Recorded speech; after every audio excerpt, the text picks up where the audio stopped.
Hello friends, आप सभी को नमस्कार। मैं हितेश कुमार एक बार फिर से आप सभी का ज्ञानकोश यूट्यूब चैनल में स्वागत करता हूं। आज है 15 अप्रैल और 15 अप्रैल से जितनी भी करंट अफेयर्स बनेंगी वो हम आज की वीडियो में चर्चा करेंगे। इस वीडियो का पीडीएफ आप सभी को ज्ञानकोश नाम से फेसबुक पेज, टेलीग्राम चैनल और व्हाट्सएप ग्रुप पर मिल जाएगा। तीनों के लिंक डिस्क्रिप्शन में दिए हुए हैं, आप लोग वहां से ज्वाइन कर लीजिएगा और पीडीएफ को ले लीजिएगा। तो चलिए शुरू करते हैं आज के करंट अफेयर्स की तरफ। बात करते हैं पहले प्रश्न की। तो सबसे पहला प्रश्न है कि मैक्स लाइफ इंश्योरेंस का सह प्रमोटक बैंक कौन सा बना है। तो बात कर रहे हैं कि जो मैक्स लाइफ इंश्योरेंस है, इस बैंक का सह प्रमोटक बैंक कौन सा बना है। तो चार ऑप्शन आप लोगों के पास है। यहां से देखिएगा, आप लोगों के पास option Axis bank, option A Axis bank जो है वे अब लाइफ इंश्योरेंस का सह प्रमोटक बैंक जो है वो बना है। तो क्या है इसके बारे में जानकारी, पहले तो हम चारों ऑप्शन के बारे में जानकारी प्राप्त करेंगे, उसके बाद में बढ़ेंगे हम आगे प्रश्न की तरफ। तो बात कर लेते हैं कि इसमें देखिएगा Indian Overseas Bank option number B पे लिखा है। इसकी अगर हम बात करें स्थापना कब हुई थी, तो 10 जनवरी 1937 में इसकी स्थापना हुई थी। मुख्यालय कहां पे है, तो इसका मुख्यालय जो है वो है चेन्नई में।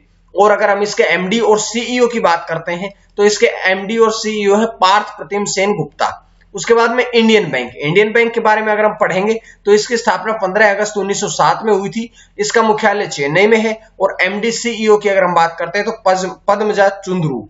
और कर्नाटक बैंक जो कि ऑप्शन डी में लिखा हुआ, यह ए गलती से हो गया, डी ऑप्शन है कि 18 फरवरी 1924 में स्थापना करी गई थी।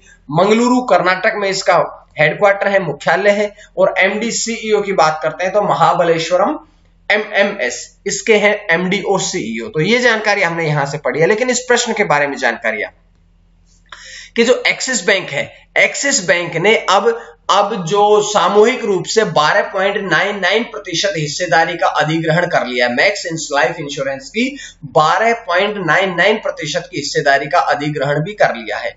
तो ये जानकारियां यहां से थी। लेकिन यहां से देखिएगा, हमने एक्सिस बैंक और मैक्स लाइफ इंश्योरेंस के बारे में बातें नहीं पढ़ी है। तो यहां से हम पढ़ते हैं। अगर हम बात करते हैं कि मैक्स लाइफ इंश्योरेंस के बारे में, तो इसके मुख्य कार्यकारी अधिकारी यानी कि सीईओ कौन है, तो प्रशांत त्रिपाठी। स्थापना 2001 में हुई थी। मुख्यालय इसका नई दिल्ली में है। अब हम बात करते हैं एक्सिस बैंक के बारे में। तो एक्सिस बैंक के जो सीईओ हैं वो है अमिताभ चौधरी। स्थापना 1993 में हुई थी। और मुख्यालय की अगर हम बात करें तो इसका मुख्यालय जो है वो मुंबई में है। तो इस प्रकार से पूरी जानकारी मैं आप लोगों के लिए एक एक प्रश्न से लेके आता हूं। उसके बाद हमने ज्ञानकोश ऐप बनवा दी है। आप लोग डिस्क्रिप्शन से जाकर के ज्ञानकोश ऐप डाउनलोड कर लीजिएगा ताकि आपको और भी नोट्स, और भी पीडीएफ, और भी क्लासेस मिलती रहें। उसके बाद प्रश्न नंबर दो आपकी स्क्रीन पे आता है कि भारत का पहला नगर पालिका ग्रीन बॉन्ड कौन सा बना है। तो देखिएगा, चार ऑप्शन आप लोगों के पास है। यहां से देखिएगा कौन सा ऐसा पहला म्युनिसिपल कॉर्पोरेशन है या नगर पालिका है जो कि ग्रीन बॉन्ड बना है। तो यहां से आप लोगों को पढ़ना है गाजियाबाद नगर निगम। गाजियाबाद नगर निगम यानी कि ऑप्शन बी जो है वो आपका यहां से सही होगा, ऑप्शन बी गाजियाबाद नगर निगम। उसके बाद हम बात करते हैं कि जो गाजियाबाद नगर निगम है, इस नगर निगम ने 8.11% की लागत से कुल 150 करोड़ रुपए भी जुटाए हैं। और अगर आप बात करें गाजियाबाद नगर निगम के बारे में तो इसकी मेयर है आशा शर्मा और इसकी स्थापना 31 अगस्त 1994 में करी गई थी। अगर हम बात करें म्युनिसिपल कॉर्पोरेशन की तो इसमें 57% जो वोट जीते हुए हैं या जो विजेता हैं वो 57% जो है वे बीजेपी पार्टी के हैं। उसके बाद में 41% कांग्रेस पार्टी के हैं। और उसके बाद में छोटे छोटे पार्टियों के 2-4% ऐसे चल के आते हैं। तो ये हमने सारी बातें यहां से पढ़ी। उसके बाद देखिएगा, तीसरा प्रश्न है कि लीलावती पुरस्कार 2020 की घोषणा किसके द्वारा करी गई। लीलावती पुरस्कार की घोषणा करी गई 2020 के। तो इसकी जो घोषणा करी है वो करी है रमेश पोखरियाल निशंक। रमेश पोखरियाल निशंक यानी कि इस प्रश्न का जो ऑप्शन है वो ऑप्शन ए सही होगा, ऑप्शन ए यानी कि रमेश पोखरियाल निशंक, जो कि हमारे देश के शिक्षा मंत्री भी हैं। पहले हमारे देश का एमएचआरडी होता था, लेकिन अब उसका नाम बदल के शिक्षा मंत्रालय कर दिया गया है। तो यहां से बातें पढ़ते हैं। रमेश पोखरियाल निशंक जो है वे शिक्षा मंत्री हैं। राजनाथ सिंह रक्षा मंत्री हैं। अमित शाह गृह मंत्री हैं। और निर्मला सीतारमण जो कि चौथे ऑप्शन पे लिखी है वो है हमारे देश की वित्त मंत्री और कॉर्पोरेट मामलों की मंत्री। उसके बाद बढ़ते हैं इस प्रश्न के बारे में। देखिएगा, पुरस्कारों का आधार विषय क्या रहा है? तो महिला सशक्तिकरण, के महिलाओं को ज्यादा से ज्यादा शक्ति प्रदान करना, महिलाओं की ज्यादा से ज्यादा सशक्त बनाना ही इसका मुख्य विषय रहा है। बात कर लेते हैं कि महिला उद्यमिता के लिए पुरस्कार किसने जीता है? तो सोना कॉलेज ऑफ टेक्नोलॉजी तमिलनाडु ने। उसके बाद सेल्फ डिफेंस थीम के लिए पुरस्कार किसने जीता है? तो ये पुरस्कार जीता है Saint Joseph College of Engineering Tamil Nadu ने। उसके बाद में बात करते हैं साक्षरता उप विषय के लिए पुरस्कार किसने जीता है? तो प्रबंध और उद्यमिता विकास संस्थान पुणे। महिला स्वास्थ्य पुरस्कार किसने जीता? Balchand institute of technology Maharashtra ने। और इन विजेताओं का जो चयन किया गया है वो AICTE के द्वारा किया गया है। अब यहां से एक बात और भी आपके जहन में आई होगी कि AICTE क्या है, तो इसके बारे में भी पूरी जानकारी मैं आपको देता हूं। AICTE की फुल फॉर्म है all India council for technical education, जिसके अध्यक्ष है प्रोफेसर अनिल दत्तात्रेय सहस्त्रबुद्धे। और अगर हम बात करें इसका मुख्यालय कहां पे है, तो इसका मुख्यालय नई दिल्ली में है। और अगर इसकी स्थापना की बात करी जाए तो 1945 में इसकी स्थापना करी गई थी। उसके बाद अगला प्रश्न नंबर 4 कि NCAER की पहली महिला महानिदेशक कौन बनी है? पहली महिला महानिदेशक की बात कर रहे हैं हम, तो यहां से कौन बनी है पहली महिला महानिदेशक? तो यहां से 4 ऑप्शन आप लोगों के पास है।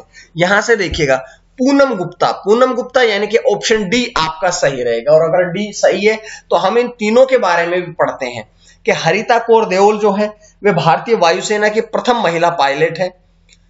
कॉर्नेलिया सोराबजी के बारे में बात करते हुए भारत की पहली महिला बैरिस्टर रही है। आनंदीबाई जोशी की बात करें तो वह भारत की पहली महिला डॉक्टर हैं। और पूनम गुप्ता जो है वे भारत की या NCAER की पहली महिला महानिदेशक बनी है। उसके बाद बात करते हैं कि वर्तमान में वे वाशिंगटन DC में विश्व बैंक में मुख्य अर्थशास्त्री के रूप में कार्यरत थी। उन्होंने किनसे पद प्राप्त किया है? तो उन्होंने शेखर शाह से पद प्राप्त किया है। और यहां से एक बात और भी आपको जानने को मिलेगी। क्या बात जानने को मिलेगी? तो ये जानने को ये बात मिलेगी कि NCAER की फुल फॉर्म क्या है? तो इसकी फुल फॉर्म होती है national council of applied economic research, जिसका मुख्यालय है नई दिल्ली में। इसकी स्थापना 1956 में करी गई थी। तो ये जानकारियां मैंने आपको पूरी यहां से दी है। उसके बाद है अगला प्रश्न। अगला प्रश्न यानी कि प्रश्न नंबर 5 कि रॉयटर्स की मुख्य संपादक महिला कौन बनी है? रॉयटर्स की मुख्य संपादक महिला कौन बनी है? तो ये बनी है अब एलेसेंड्रा गैलोनी। एलेसेंड्रा गैलोनी जो है वे अब रॉयटर्स की मुख्य संपादक बनी है, यानी कि इसका ऑप्शन ए सही होगा। अब इसके बारे में भी और भी बातें पढ़ते हैं। और बातें यह है कि मधु धामा जो कि संस्कृति मनीषी सम्मान से सम्मानित पहली महिला है। तेजस्विनी सावंत जो कि विश्व निशानेबाज प्रतियोगिता की पहली विजेता भी है। तो ये जानकारी देखिएगा, मैं केवल आपको केवल इतनी सी जानकारियां नहीं देता हूं, बल्कि उससे संबंधित और भी जानकारियां देता हूं। हर एक ऑप्शन को हम प्रश्न की तरह पढ़ते हैं। उसके बाद देखिएगा कि अगर हम एलेसेंड्रा गैलोनी की बात करते हैं तो वे 2013 में रॉयटर्स के दक्षिण यूरोप ब्यूरो में शामिल हुई थी। और वे 170 वर्षों के इतिहास में रॉयटर्स न्यूज रूम का नेतृत्व करने वाली पहली महिला बनी है। और अगर हम बात करें रॉयटर्स न्यूज के बारे में तो इसकी स्थापना अक्टूबर 1851 में करी गई थी। मुख्यालय इसका लंदन में है। तो इस प्रकार से हमारे 5 प्रश्न पूरे होते हैं। और 5 प्रश्न पूरे होने के बाद हम पढ़ते हैं आज का प्रश्न। उसके बाद में देखिएगा आज का प्रश्न क्या है। तो आज का प्रश्न ये है कि अबू धाबी के शीर्ष नागरिक पुरस्कार से किसे सम्मानित किया गया है। तो ये आप लोगों के लिए प्रश्न रहेगा, जिसका जवाब मैं आप लोगों को कल दूंगा।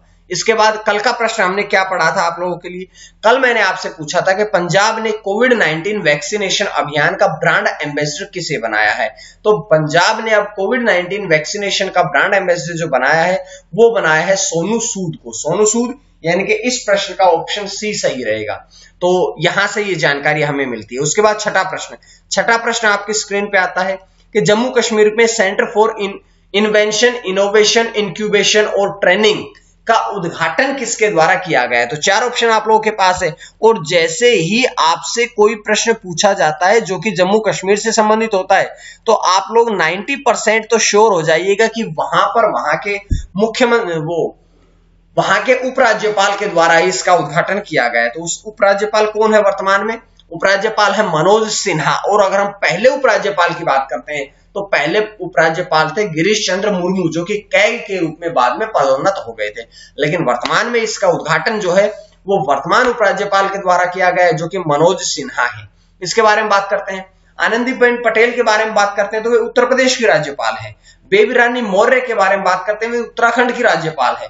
वीपी सिंह बदनौर के बारे में बात करते हैं तो वे पंजाब के राज्यपाल है। तो देखिएगा चारों के चारों राज्यपाल ही हैं, लेकिन हमने प्रश्न को 4 प्रश्नों की तरह पढ़ा है, 4 ऑप्शन की तरह नहीं पढ़ा, बल्कि 4 प्रश्नों की तरह पढ़ा है। उसके बाद देखिएगा कि इसकी अनुमानित लागत कितनी है, तो इसकी अनुमानित लागत 182 करोड़ रुपए के आसपास है। उसके बाद में उद्देश्य क्या है, इसका उद्देश्य कि आविष्कार नवाचार को बढ़ावा देना ही इसका मुख्य उद्देश्य है। तो इस प्रकार से जानकारी इस प्रश्न से मिली। उसके बाद प्रश्न नंबर 7 की तरफ चलते हैं। तो प्रश्न नंबर 7 है कि 3000 साल पुराना खोया हुआ सुनहरा शहर, 3000 साल पुराना सुनहरा शहर किसके द्वारा खोजा गया है, किस देश के द्वारा खोजा गया है। तो यहां से ऑप्शन जो रहेगा आपका सही वो रहेगा मिस्र, मिस्र के द्वारा अब ये खोजा गया है। उसके बाद में बात करते हैं थोड़ी और जानकारियां ये कि नील नदी के पश्चिमी तट पर ये दक्षिण प्रांत लक्सर में इसकी खोज करी गई है। ये लगभग 3000 साल पुराना खोया हुआ सुनहरा शहर है। उसके बाद प्रश्न नंबर 8 कि सर रिचर्ड हेडली पदक से किसे सम्मानित किया गया है। तो 4 ऑप्शन आप लोगों के पास है। 4 ऑप्शन में देखिएगा सर रिचर्ड हेडली पदक से किसे सम्मानित किया गया। तो यहां से ऑप्शन ए केन विलियमसन को अब इस पुरस्कार से सम्मानित किया गया। तो इसके बारे में और जानकारियां पढ़ते हैं।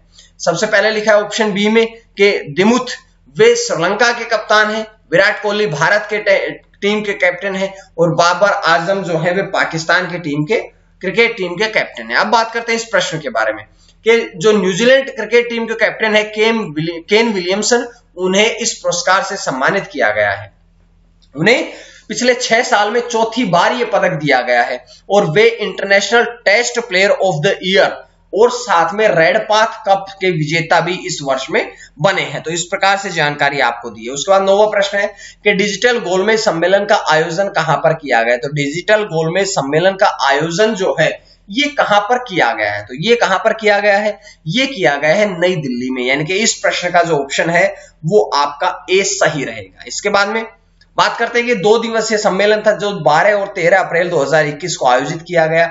अगर हम बात करें किसके द्वारा, तो दिल्ली के पर्यावरण मंत्री गोपाल राय के द्वारा इसका उद्घाटन किया गया। इसका उद्देश्य क्या है कि देश की राजधानी दिल्ली जो है इसमें वायु प्रदूषण को कम करना ही इसका मुख्य, इस डिजिटल गोलमेज सम्मेलन का मुख्य उद्देश्य है। तो इस प्रकार से जानकारी आपको मिलती है पूरी। 10वां प्रश्न कि उत्तर प्रदेश के उप लोकायुक्त को नियुक्त किए गए हैं। तो उत्तर प्रदेश के जो उप लोकायुक्त है वे नियुक्त किए गए हैं सुरेंद्र, वो जो 4 ऑप्शन है यहां से देखिएगा, यहां से सुरेंद्र कुमार यादव जो हैं, जो कि सेवानिवृत्त रिटायर्ड जज भी हैं, उन्हें अब उप लोकायुक्त नियुक्त किया गया। लेकिन जो आगे 2 लिखे हैं शंभू सिंह यादव और दिनेश कुमार सिंह, ये भी उप लोकायुक्त है लेकिन ये पहले से नियुक्त हो चुके हैं। और अगर हम बात करें कि उप लोकायुक्त का कार्यकाल कितने वर्ष का होता है, तो इनका कार्यकाल होता है 8 वर्ष का। तो इस प्रकार से पूरी जानकारी मैंने आपको यहां से दी है। उम्मीद है आपको करंट अफेयर्स की सीरीज पसंद आ रही है, और अगर करंट अफेयर की सीरीज पसंद आ रही है तो आप लोग हमारे चैनल को सब्सक्राइब कर लीजिएगा। पीडीएफ के लिए लिंक दिया गया है डिस्क्रिप्शन में, आप लोग ज्वाइन कर लीजिएगा। आज के लिए इतना ही। मां सरस्वती की कृपा आप सभी पर बनी रहे। आप सभी का बहुत बहुत धन्यवाद।